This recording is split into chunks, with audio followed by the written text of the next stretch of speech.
The most powerful women I know are not anti-men, they are anti-dependence. Being able to do whatever the fuck they want to do whenever they want to do it.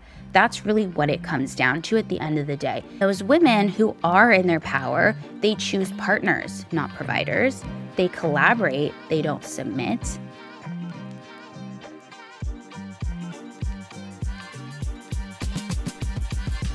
Hello, and welcome back to the Empower Her Podcast. The question today is, do women actually need men to succeed? Now, it's a weird question to ask, especially coming from me, because I think we know my thoughts on this. But I just wanted to think about this topic in the broader sense and what this looks like for women. And not in a man-hating way, although you all know I love to hate men, but not in a man-hating way, not in a you can't want love kind of way. I'm married to a man, so I do love a man. And, not in a way that's negative, just in an honest, grounded way that we can have an adult conversation about what independence, safety, power, and choice actually looks like for women. And the reason I wanted to talk about this topic is because it keeps coming up online. I've talked about the soft life trend, this provider discourse, letting a man lead, let a man take care of you.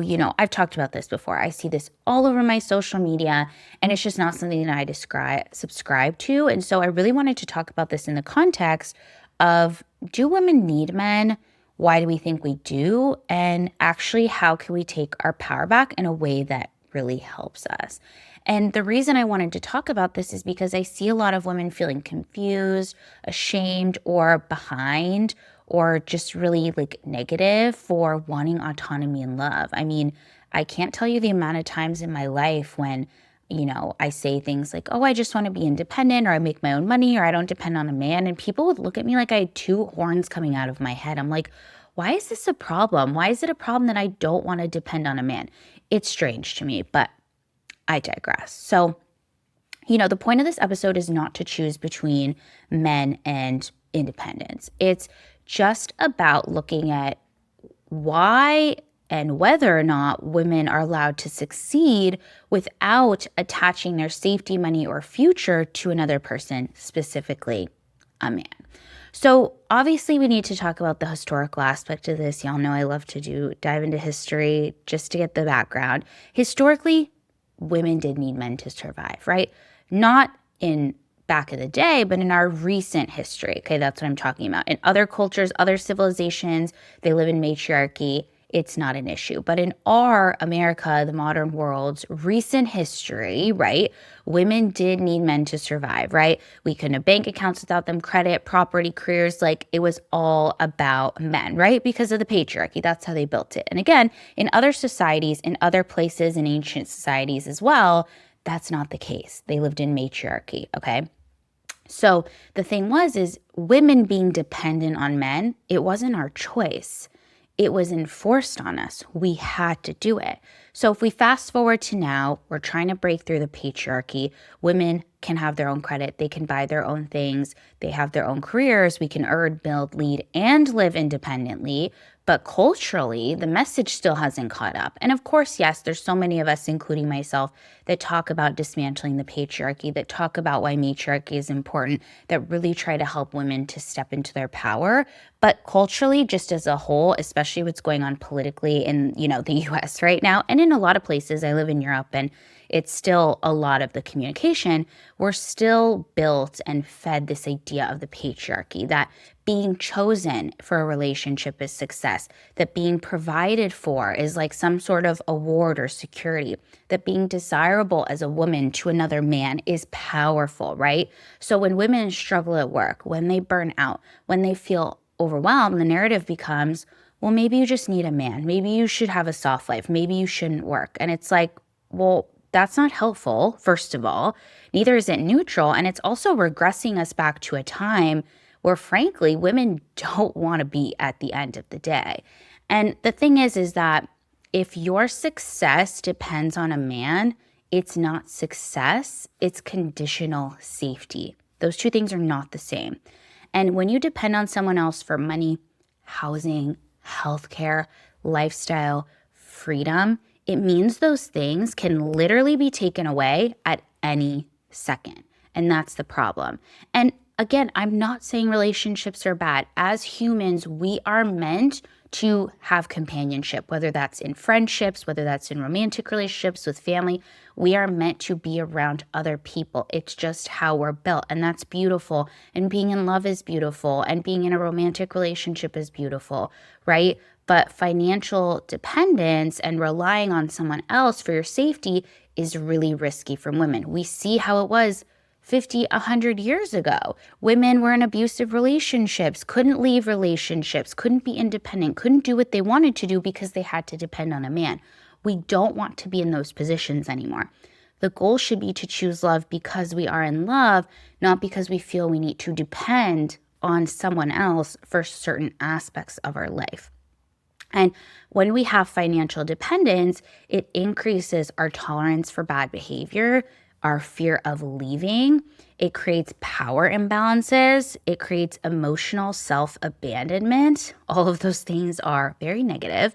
And even in good relationships, dependence changes the dynamic. Even if you're in a quote unquote healthy relationship, if there is an imbalance and there's dependence, you start as a woman negotiating your needs, your standards soften, your voice gets quieter, and that's not softness.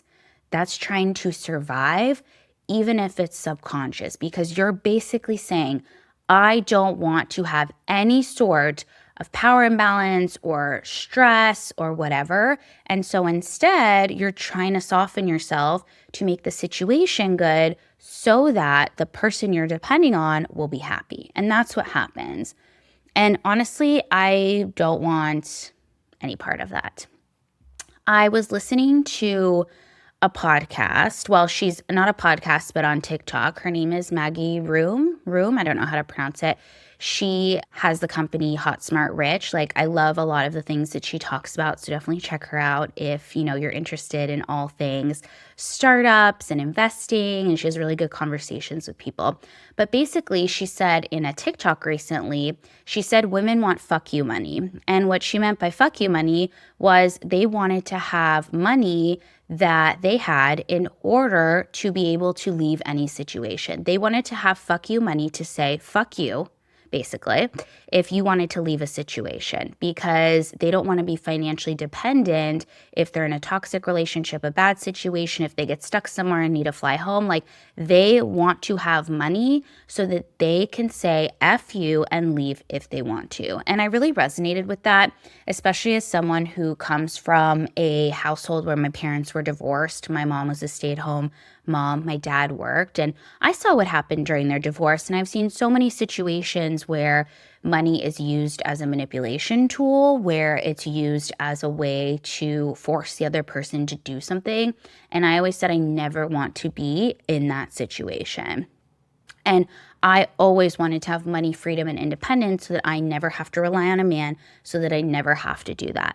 I remember I was in a 4-year relationship, and I honestly don't know how I had the foresight. I mean, I want to give myself credit, but I was so young. I was like 25. I was in a 4-year relationship. This was the end of our relationship. I didn't know it at the time, but it was at the end of our relationship. We ended up moving to an apartment that I bought. We had already been living together, and the apartment was all mine. He had absolutely zero money, even though he was 10 years older than me. That's a whole other discussion. I bought the apartment. It was on my name. Everything in there was things that I bought because, again, he had no money to contribute. So I bought everything, but like we were both using it.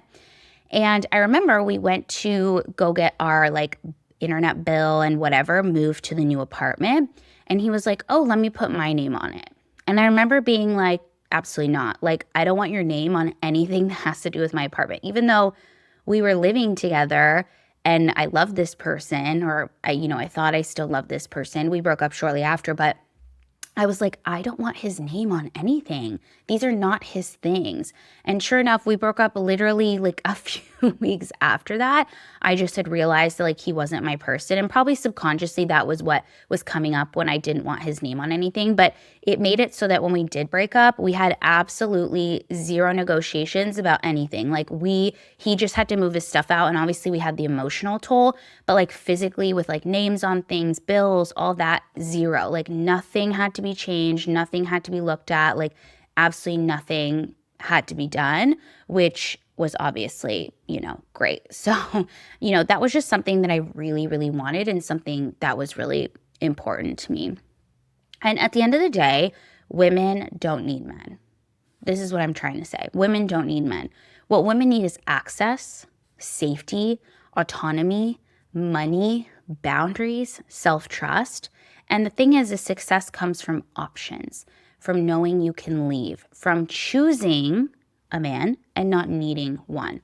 The most powerful women I know are not anti-men, they are anti-dependence. And that's what I always say is people are like, oh, you're a man hater. Well, maybe, but what it really is like I'm just pro women being independent, pro women being able to do whatever the fuck they want to do whenever they want to do it. That's really what it comes down to at the end of the day, is not being dependent on a man or another person to do what you need to do, right? And those women who are in their power, they choose partners, not providers. They collaborate, they don't submit. They love deeply because they're not trapped, right? And being independent doesn't make you hard. It doesn't make you, the opposite of what soft is. It just makes you honest. It makes you someone that knows what they want and stepping into their power. And the thing that people miss, I really think the nuance is missed in this, is you can want love and independence at the same time, right? When I talk about these topics and then I'm like, oh, I'm married, people are like, how can you feel that way? Like I remember, and this is like a little bit of like an intense example, but I was talking to my mother-in-law and I was basically saying that like men are the root of many problems. And of course, I'm not talking about like my husband or whatever. I'm talking men as a collective, the patriarchy, are the root of most problems that women have. And I was like, life would be better. I literally said, I was like, life would be better if there were no men and women just lived together. And she got like so aghast and she was like, but what about my son? Like, don't you love him? And I'm like, that's literally not what we're talking about. But she had this like adverse reaction to me saying that women would be better off without men. And it doesn't mean I don't love my husband. It doesn't mean I would want him, to leave or not be in a relationship tomorrow or live without him. That's not what I'm saying. I'm talking about as a collective, right? Because women at the end of the day, we want love, but we don't want to be dependent on someone. We want partnership without outsourcing our life to others. We want to feel supported without being dependent on someone else. And I really think the healthiest relationships aren't built on rescue or dependence. They're built on two regulated adults choosing each other because they want to be together. At the end of the day, a partner, I truly believe, should add to your life, not fund it. Now, if he funds it and you have your own money, like all the power to you, blessings, like all the things. But in terms of being dependent, a partner should enhance your safety, not be the only source of your safety. They should walk beside you, not lead you and force you to do what you don't want to do. A really great example of this is my husband and I, we met, he was 25, I was 28. So like technically if we look at like a men in general, like he was definitely younger. I was relatively successful for my age. I had my own apartment. I had a good job, all the things. And if I cared about money and dependence, him and I would have never been together. And he says this, he tells people this. So it's not something that he doesn't share with people. He did not have a lot of money when we met. And he knew that. And he always tells people, like, we wouldn't have been together if all I cared about was money. But the way I saw it is he gave me so many other things. And I actually felt like, especially since he was young, but just based on what I knew about him, I felt like he could grow and he could become the person that has money and safety, not because I want to buy Chanel bags or whatever, but yeah, because in life, having money, it is a good thing to have. At the end of the day, we're not going to lie about that. And so he's grown exponentially and we've grown together and he's increased all of his ideas and his work and his comp and all of those things. And that's what matters to me, is we're growing together rather than me feeling dependent on him. And he's never felt anything negative about that whole situation. So he gave me so many other things that I couldn't have gotten from someone else, like love and support and companionship, fun times. And he is financially stable and that's great. And if something were to happen to me, he could support us, right? But at the end of the day, I want to be independent and I want to have those things for myself, because then our relationship isn't dependent on the financial aspect. And I truly think that needing a man to succeed isn't romantic, but I do think that choosing one when you don't need one is romantic. So I really want to redefine what success looks like. So success for women does not need to be marriage. It doesn't need to be being chosen. It doesn't need to be being taken care of or being desirable. Success can look like autonomy. It can look like peace, financial stability, work that supports your life, relationships that don't require self-abandonment. The question isn't, do women need men to succeed? It's who benefits when women believe they need men to succeed? Something to think about. And at the end of the day, die on this hill, women do not need men to succeed, period, the end. They need access, safety, and freedom to choose. And they do that by being independent, having their own money, having their own things going on. And love should be an addition, not a lifeline. So I have a couple reflection prompts as always, if this is something that's coming up for you, something that you really want to think about. So definitely write these down or put them in your phone. So reflection prompt 1 is, where have I been taught that being chosen equals being successful? The second one, what would my life look like if I prioritize safety and autonomy first? And the third one, do I want partnership or relief? You're allowed to want love. You're allowed to want support, companionship, all of that. But you are not required to attach your success to someone else's presence, okay? You have this on your own. And I want to encourage all women to be independent, to really step into their power, to know that you don't need a man to be successful and to be exactly who you're meant to be. I hope this episode was inspirational, that you got some tidbits out of it. I hope y'all have an amazing week. Don't forget to subscribe, rate, and review the podcast. 5-star reviews are always so appreciative. And I'll catch you in the next episode.